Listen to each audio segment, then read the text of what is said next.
The Gene Keys, Embracing Your Higher Purpose by Richard Rudd. 30th Gene Key, Celestial Fire, Shadow Desire, Gift, Lightness, City, Rapture. Programming Partner 29th Gene Key, Codon Ring, the Ring of Purification, 1330. Physiology, Solar Plexus, Digestion, Amino Acid, Glutamine. The 30th Shadow, Desire, Nature's Greatest Con. Deep within the matrix of the DNA molecule lies a vital code that's greatly responsible for the building of our human civilization. This is the 30th shadow of human desire. Often when we think of desire, we think first of sexual desire, which is in fact only one direction that desire can take. To understand this 30th shadow, we will have to strip desire down to its essence. And this means detaching the force of desire from its projection into the world. As a pure phenomenon, desire is simply genetic hunger. It does have a deep connection to our physical need to eat, but desire alone is not responsible for our individual survival.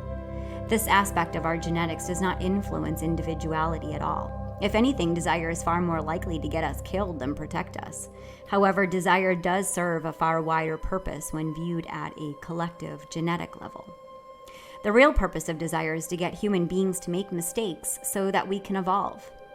Let us clarify this statement. Desire does not serve the individual, but it does teach us something valuable at a collective level.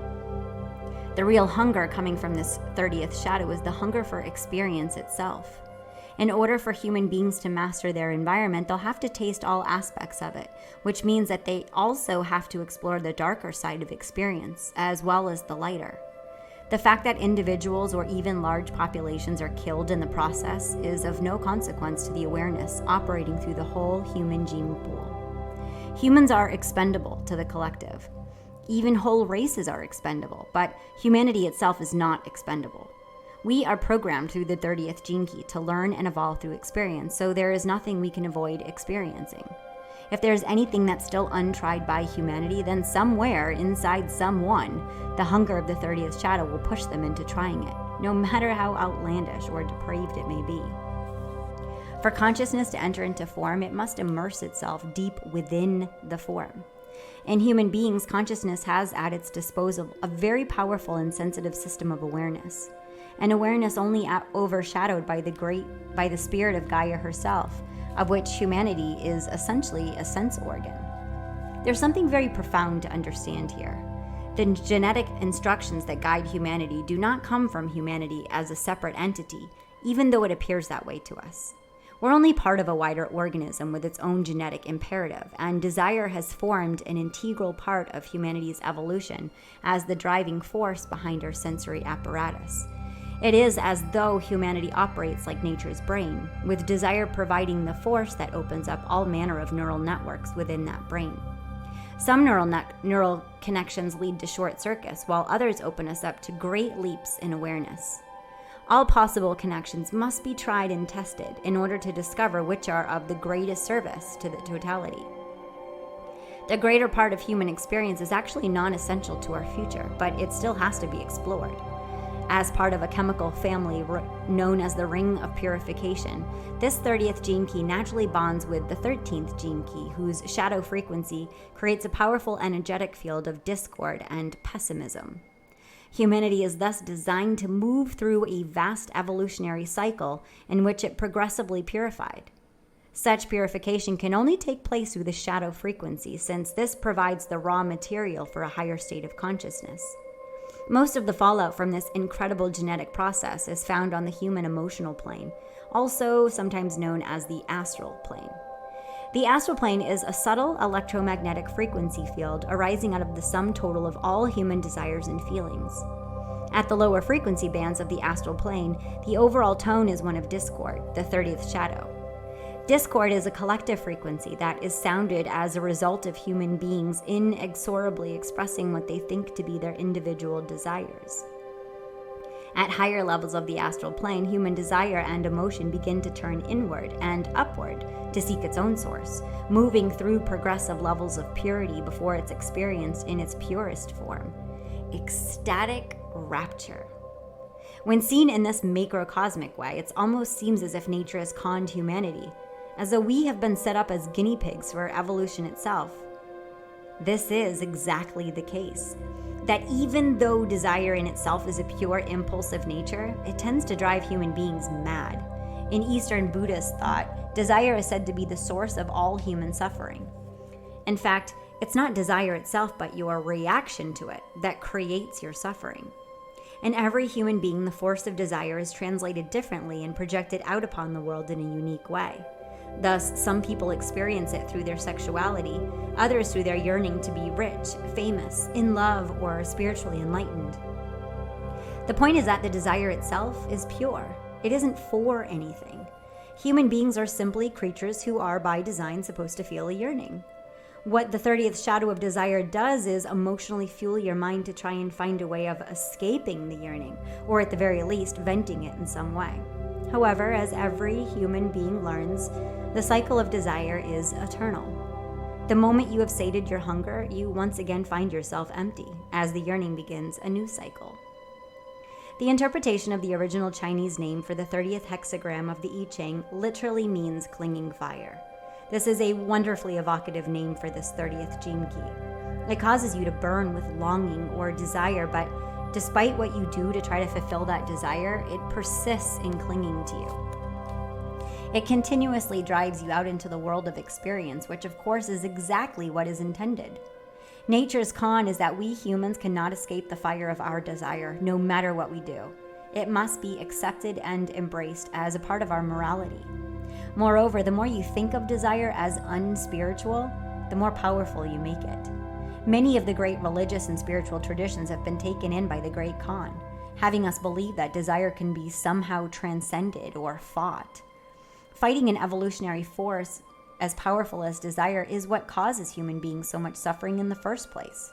The great heretical irony about desire is that the desire to be one with God and the desire to kill your enemy is the same desire.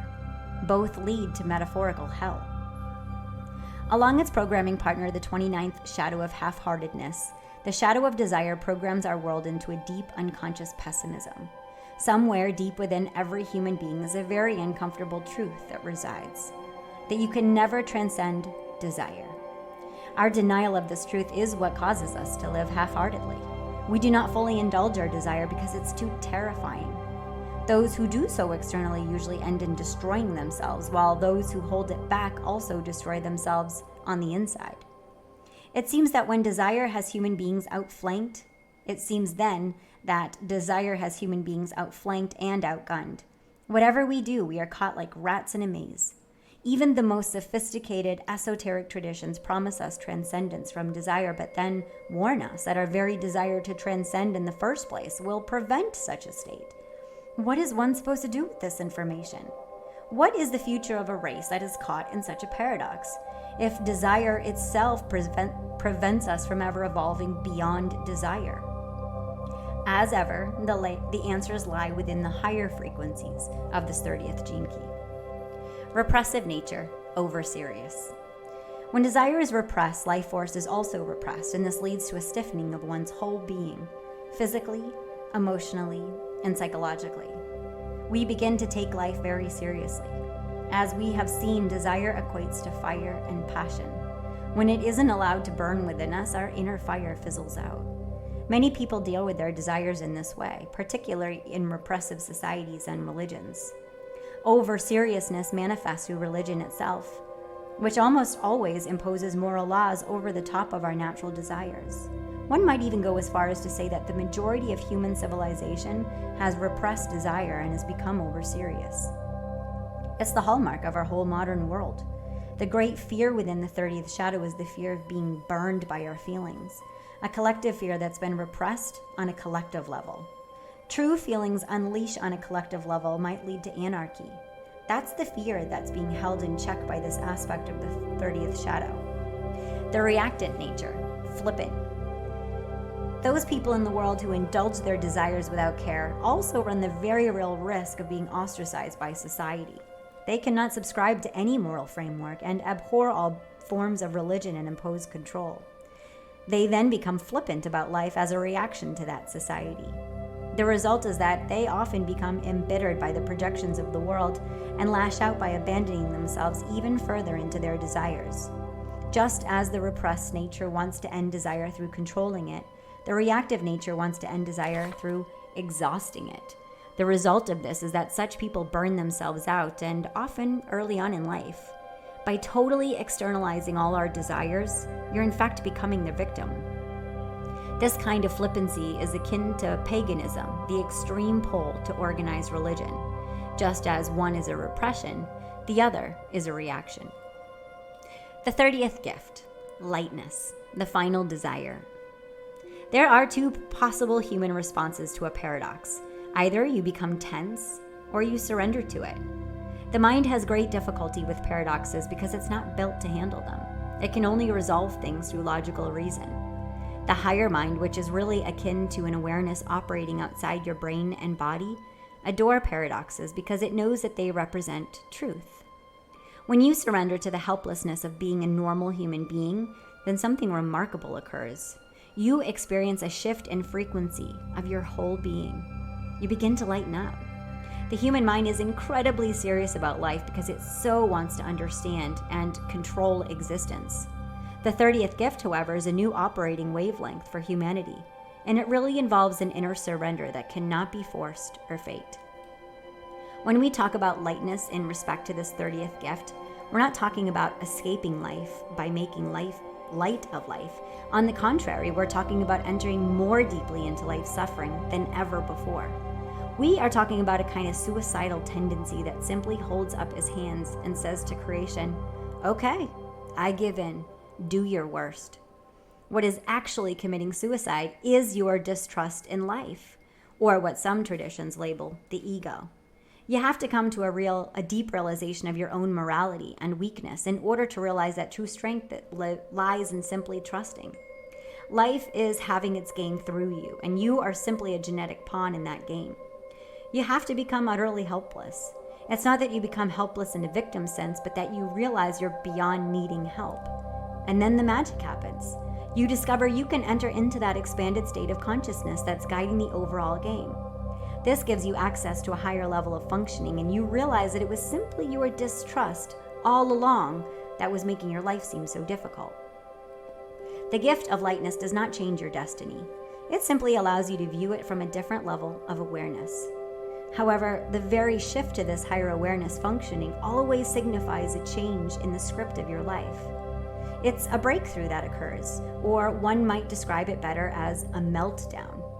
All life follows a mythical script or storyline, and you can only see your life from this expanded awareness when you've escaped feeling that you're a victim of it. The moment you see the joke that life must be the way it is, you also see your place in the overall script, and you immediately feel at home. More than this, your whole being lightens, even if your body continues to suffer.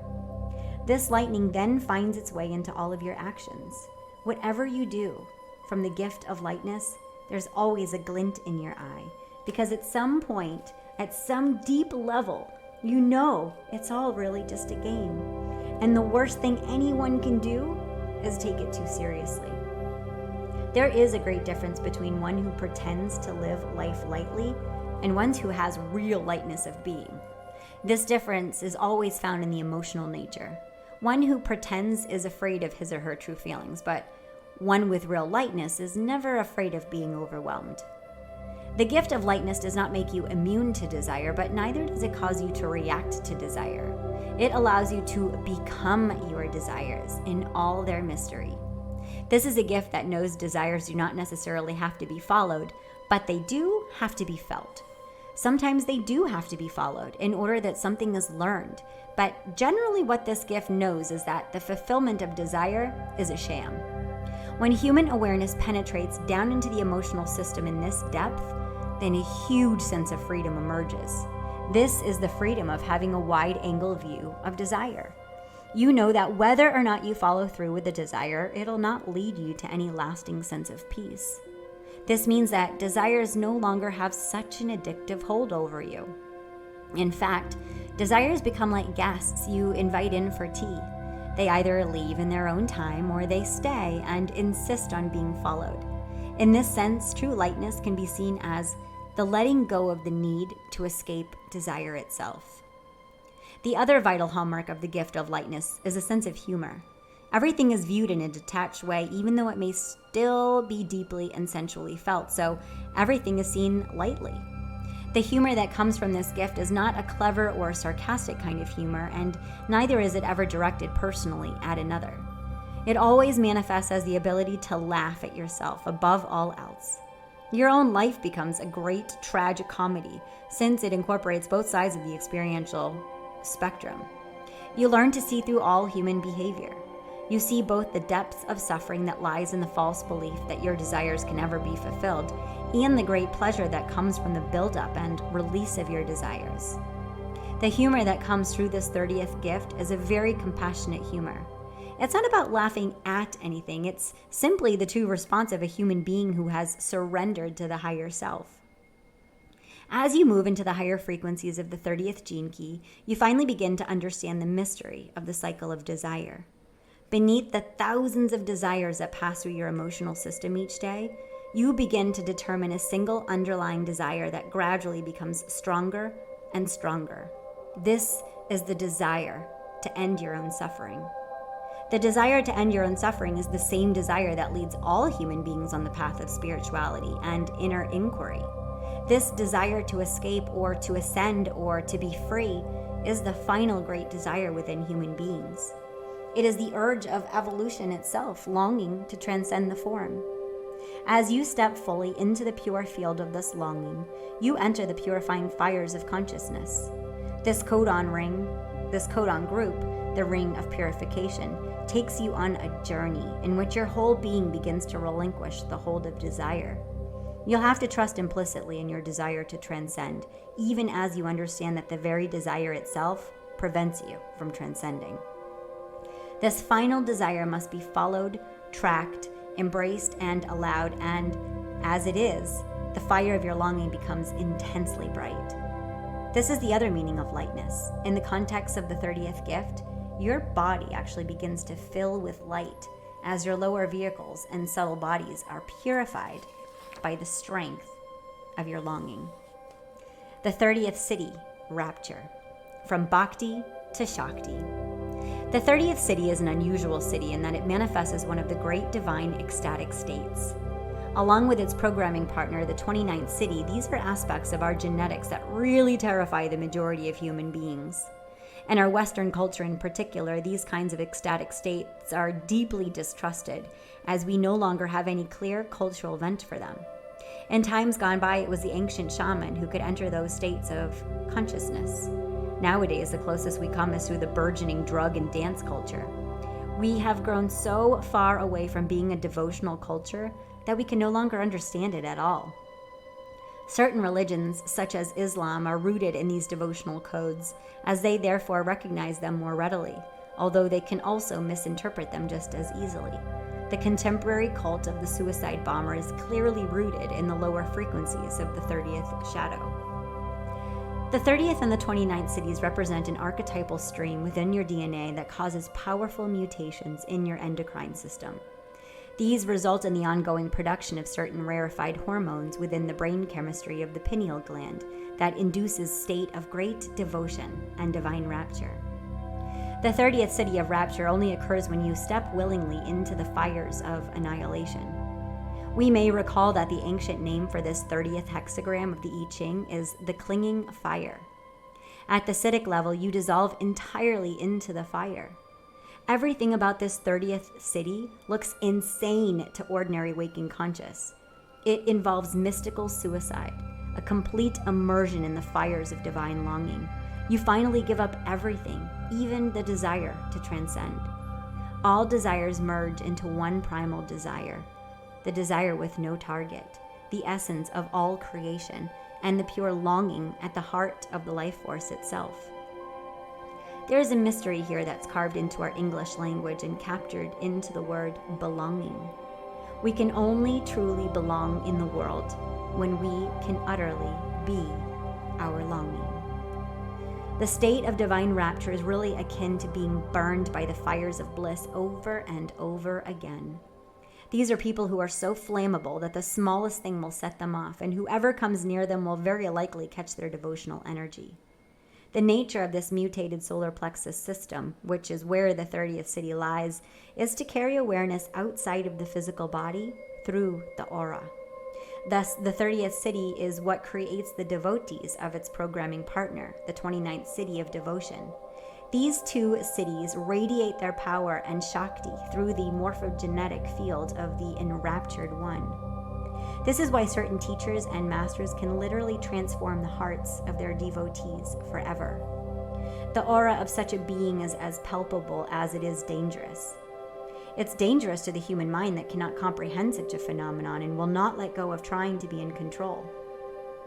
The very lifeblood of this 30th city is about disillusion into the primal chaos of the divine frequencies. These cities are not such a common phenomenon in the world. Wherever they erupt, they're often misunderstood.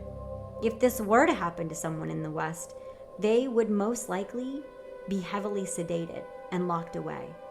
In India, the divine ecstatics and madmen were traditionally given the same treatment as they were both revered, since there is a fine line between the two states. Early manifestations of this city and the 29th city can also cause all kinds of difficulties in the human body, since we have not yet evolved to fully carry these extremely high emotional frequencies.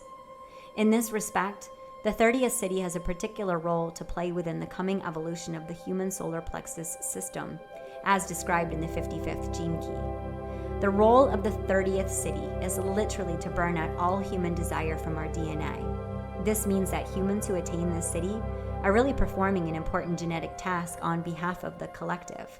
They are allowing their vehicle to deliberately short circuit and burn out the collective desire of our past. The perk that goes within this role is that they experience the divine rapture. In the 22nd gene key, there is a detailed description of the 7 subtle bodies of the human aura.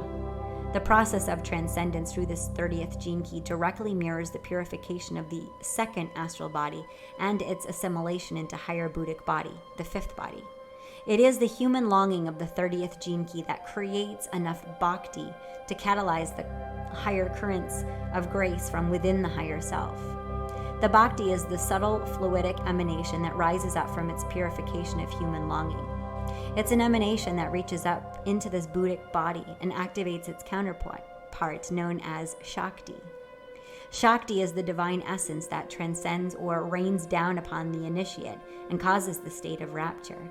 It is this interchange of Bhakti and Shakti that categorizes the 30th city. The divine longing expressed as Bhakti is an evolutionary force, whereas the divine grace, expressed as Shakti, is the involutionary force. In the future genetic vehicle of humanity, this 30th city will cease to exist, having deliberately burned itself out. In this sense, it will become redundant. The experience of divine rapture is a genetic anomaly within the evolutionary program for humanity. It has one purpose alone: to kill desire in order that a new awareness can dawn. Interestingly, the 29th city of devotion will not share the same fate as the 30th city, but will go on to form the basis of human relationships and therefore whole communities. In the meantime, all those who have a deep affinity with this 30th gene key will experience certain degrees of this burning within their lives. We can easily see it working its way out of humanity at its lower frequencies through all those in whom devotion and rapture are translated into external destruction and devotional fanaticism. The higher your frequency rises, however, the more you must surrender to the divine currents that are waiting to burn you into a higher state of consciousness.